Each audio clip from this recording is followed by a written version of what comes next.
Di ujung jalan yang jarang dilalui berdiri sebuah rumah tua dengan halaman luas yang seolah menahan waktu untuk tidak bergerak. Tanahnya membentang sekitar 120 bata, ditumbuhi rumput liar yang sesekali bergoyang meski angin tak terasa. Dari kejauhan bangunan itu tampak seperti rumah biasa. Namun semakin mendekat, suasana berubah menjadi sesuatu yang sulit dijelaskan. Konon rumah ini telah lama terbengkalai.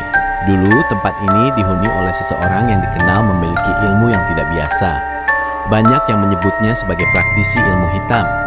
Tidak ada yang tahu pasti apa yang terjadi di dalamnya. Tapi sejak rumah itu ditinggalkan, cerita-cerita aneh mulai bermunculan. Beberapa orang yang pernah melewati area ini saat malam hari mengaku melihat cahaya redup dari dalam rumah, seperti lampu yang menyala sebentar, lalu padam sendiri. Ada pula yang mengatakan mendengar suara langkah kaki di lantai kayu, padahal tidak ada siapapun di sana.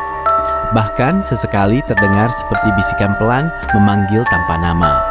Salah satu cerita yang paling sering beredar adalah tentang sosok bayangan yang berdiri di dekat jendela bagian depan. Sosok itu tidak bergerak, hanya diam seolah memperhatikan siapapun yang melintas.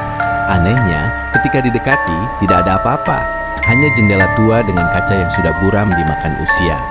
Di bagian belakang rumah, terdapat sebuah ruang kecil yang selalu terasa lebih dingin dibandingkan area lain.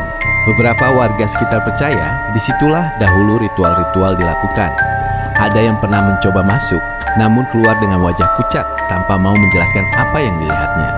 Sejak saat itu, tidak banyak yang berani mendekat terlalu jauh.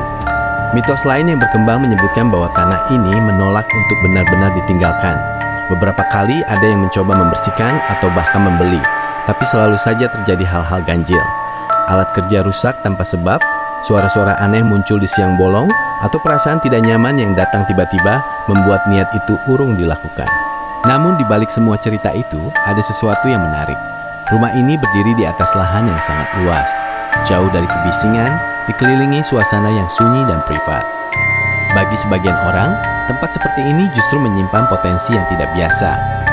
Dengan sentuhan yang tepat, mungkin saja bisa diubah menjadi sesuatu yang benar-benar berbeda. Dan di salah satu sudut ruangan masih tersisa sebuah benda lama.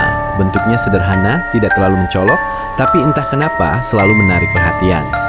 Ada yang bilang benda itu hanya barang biasa yang tertinggal. Namun ada juga yang percaya, benda itulah yang menjadi saksi dari semua yang pernah terjadi di tempat ini. Menariknya, meski rumah ini telah lama kosong, benda itu tetap utuh, seolah menunggu untuk ditemukan kembali. Apakah semua cerita ini benar? Atau hanya imajinasi yang tumbuh dari ketakutan? Tidak ada yang bisa memastikan. Yang jelas, rumah ini masih berdiri hingga sekarang, sunyi, misterius, dan